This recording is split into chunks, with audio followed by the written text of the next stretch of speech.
बिस्मिल्लाहिर्रहमानिर्रहीम। अस्सलामुअलैकुम मुअज़्ज़ज़ नाज़रीन। इन्फॉर्मर कल रात एक ऐसा वाक़या हुआ जिसने ज़िंदगी के कई पहलुओं को छू लिया। करीब शाम के 7 बजे होंगे, मोबाइल की घंटी बजी। फ़ोन उठाया तो उधर से रोने की आवाज़ आई। मैंने चुप कराया और पूछा कि भाभी जी, आखिर क्या हुआ? इधर से आवाज़ आई, आप कहाँ हैं और कितनी देर में आ सकते हैं? मैंने कहा, आप परेशानी बताएं और भाई साहब कहाँ हैं और माँ जी किधर हैं, आखिर हुआ क्या है? लेकिन इधर से सिर्फ एक ही रट के, आप फ़ौरन आ जाएं। मैं इसे मुत्तमिन करते हुए कहा कि 1 घंटा लगेगा पहुंचने में। जैसे तैसे घबराहट में पहुंचा, देखा कि भाई साहब, जो हमारे जज दोस्त हैं, सामने बैठे हुए हैं। भाभी जी रोना चीखना कर रही हैं। 12 साल का बेटा भी परेशान है और 9 साल की बेटी भी कुछ कह नहीं पा रही है। मैंने भाई साहब से पूछा कि आखिर क्या बात है भाई साहब, कुछ जवाब नहीं दे रहे। फिर भाभी जी ने कहा, ये देखिए तलाक के कागजात कोर्ट से तैयार करा कर लाए हैं, मुझे तलाक देना चाहते हैं। मैंने पूछा, ये कैसे हो सकता है? इतनी अच्छी फैमिली है, 2 बच्चे हैं, सब कुछ सेटल्ड है। पहली नज़र में मुझे लगा कि सब ये मजाक है, लेकिन मैंने बच्चों से पूछा, दादी किधर हैं? तो बच्चों ने बताया, पापा इन्हें 3 दिन पहले नोएडा के ओल्ड एज होम में शिफ्ट कर आए हैं। मैंने नौकर से कहा, मुझे और भाई साहब को चाय पिलाओ। कुछ देर में चाय आई। भाई साहब को मैंने बहुत कोशिश की चाय पिलाने की, मगर उन्होंने नहीं पिया और कुछ ही देर में वो मासूम बच्चे की तरफ फूट फूट कर रोने लगे और बोले, मैंने 3 दिनों से कुछ भी नहीं खाया। मैं अपनी 61 साला माँ को कुछ लोगों के हवाले करके आया हूँ। पिछले साल से मेरे घर में माँ के लिए इतनी मुसीबतें हो गई कि बीवी ने कसम खा ली कि मैं माँ जी का ध्यान नहीं रख सकती। ना तो ये इनसे बात करती थी और ना मेरे बच्चे इनसे बात करते थे।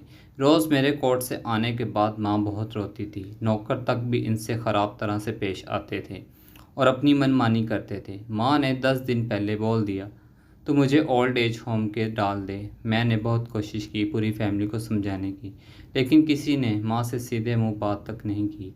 जब मैं 2 साल का था तब अब्बू इंतकाल कर गए थे। माँ ने दूसरों के घरों में काम करके मुझे पढ़ाया, इस काबिल बनाया कि मैं आज एक जज हूँ। लोग बताते हैं कि माँ दूसरों के घर में काम करते वक्त कभी भी मुझे अकेला नहीं छोड़ती थी।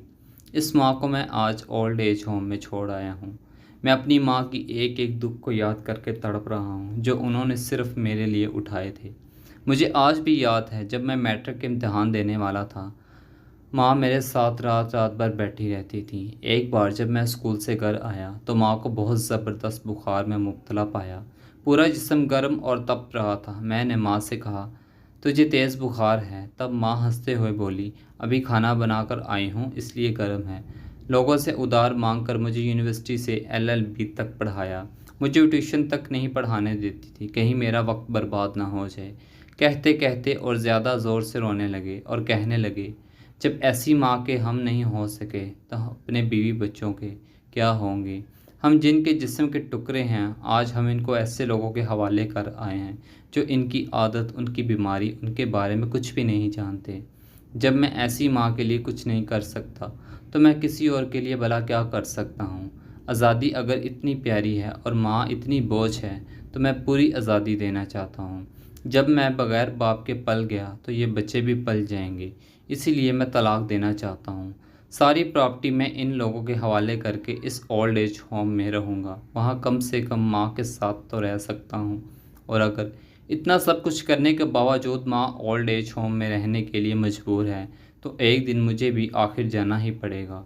माँ के साथ रहते रहते आदत भी हो जाएगी। माँ की तरह तकलीफ़ तो नहीं होगी। जितना बोलते इससे भी ज़्यादा रो रहे थे। इसी दरमियान रात के 12:30 हो गए। मैंने भाभी जी और बच्चों के चेहरों को देखा। इनके चेहरे पछतावे के जज्बात से भरे हुए थे। मैंने ड्राइवर से कहा, अभी हम लोग ओल्ड एज होम चलेंगे। भाभी जी, बच्चे और हम सारे लोग ओल्ड एज होम पहुँचे। बहुत ज़्यादा दरख्वास्त करने पर गेट खुला। भाई साहब ने गेट कीपर के पैर पकड़ लिए, बोले, मेरी माँ है, मैं इसे लेने आया हूँ। चौकीदार ने पूछा, क्या करते हो साहब? भाई साहब ने कहा, मैं एक जज हूँ। इस चौकीदार ने कहा, जहाँ सारे सबूत सामने हैं, तब तो आप अपनी माँ के साथ इंसाफ नहीं कर पाए। औरों के साथ क्या इंसाफ करते होंगे साहब? इतना कहकर हम लोगों को वहीं रोक कर वो अंदर चला गया। अंदर से एक औरत आई जो वार्डन थी। इसने बड़े जहरीले लफ्ज़ में कहा, 2 बजे रात को आप लोग ले जाके कहीं इसे मार दें तो मैं अल्लाह को क्या जवाब दूंगी? میں نے وارڈن سے کہا بہن آپ یقین کیجئے یہ لوگ بہت پچھتاوے میں جی رہے ہیں۔ آخر میں کسی طرح ان کے کمرے میں لے گئی۔ کمرے کا جو نظارہ تھا اسے لفظوں میں بیان کرنا مشکل ہے۔ صرف ایک فوٹو جس میں پوری فیملی ہے، وہ بھی ماں کے بغل میں جیسے بچے کو سلا رکھا ہے۔ مجھے دیکھی تو اسے لگا کہیں بات نہ کھل جائے، لیکن جب میں نے کہا کہ ہم لوگ آپ کو لینے آئے ہیں تو پوری فیملی ایک دوسرے سے لپٹ کر رونے لگی۔ آس پاس کے کمروں میں اور بھی بزرگ تھے، سب لوگ جا کر باہر تک ہی آ گئے، ان کی بھی آنکھیں نم تھیں۔ کچھ وقت کے بعد چلنے کی تیاری ہوئی، پورے اولڈ ہوم کے لوگ باہر تک آئے۔ کسی طرح ہم لوگ اولڈ ایج ہوم کے لوگوں کو چھوڑ کر سب لوگ اسے امید سے دیکھ رہے تھے، شاید انہیں بھی کوئی لینے آئے۔ راستے پر بچے اور بھابھی جی تو چپ چاپ رہے، مگر ماں اور بھائی صاحب پرانی باتیں یاد کر کے رو رہے تھے۔ گھر آتے آتے قریب 3:45 ہو گئے۔ بھابھی جی بھی اپنی خوشی کی چابی کہاں ہے یہ سمجھ گئی تھی۔ میں بھی چل دیا، لیکن راستے پر وہ ساری باتیں اور نظارے آنکھوں میں گھوم رہے ہیں۔ ماں صرف ماں ہے، اس کو مرنے سے پہلے نہ ماریں۔ ماں ہماری طاقت ہے، اسے کمزور نہیں ہونے دیں۔ اگر وہ کمزور ہوگی تو ثقافت کی ریڑھ کمزور ہو جائے گی، اور بنا ریڑھ کا معاشرہ کیسا ہوتا ہے یہ کسی سے چھپا ہوا نہیں ہے۔ اگر آپ کے آس پاس یا رشتہ داروں میں اس طرح کا کوئی مسئلہ ہو تو انہیں یہ ضرور سنوائیں اور اچھی طرح سمجھائیں۔ کچھ بھی کریں لیکن ہمیں جنم دینے والی ماں کو بے گھر بے سہارا نہیں ہونے دیں۔ اگر ماں کی آنکھ سے آنسو گر گئے تو یہ قرض کئی صدیوں تک رہے گا۔ یقین مانیں سب ہوگا تمہارے پاس، لیکن سکون نہیں ہوگا۔ سکون صرف ماں کے آنچل میں ہوتا ہے۔ اسی آنچل کو بکھرنے مت دینا۔ اس دل کو چھو لینے والی داستان کو خود بھی سنیں اور اپنے بچوں کو بھی سنائیں تاکہ اس سے عبرت حاصل کر سکیں۔ تھینکس فار واچنگ انفو مور۔ ملتے ہیں نیکسٹ ویڈیو میں انشاءاللہ، تب تک کے لیے اللہ حافظ۔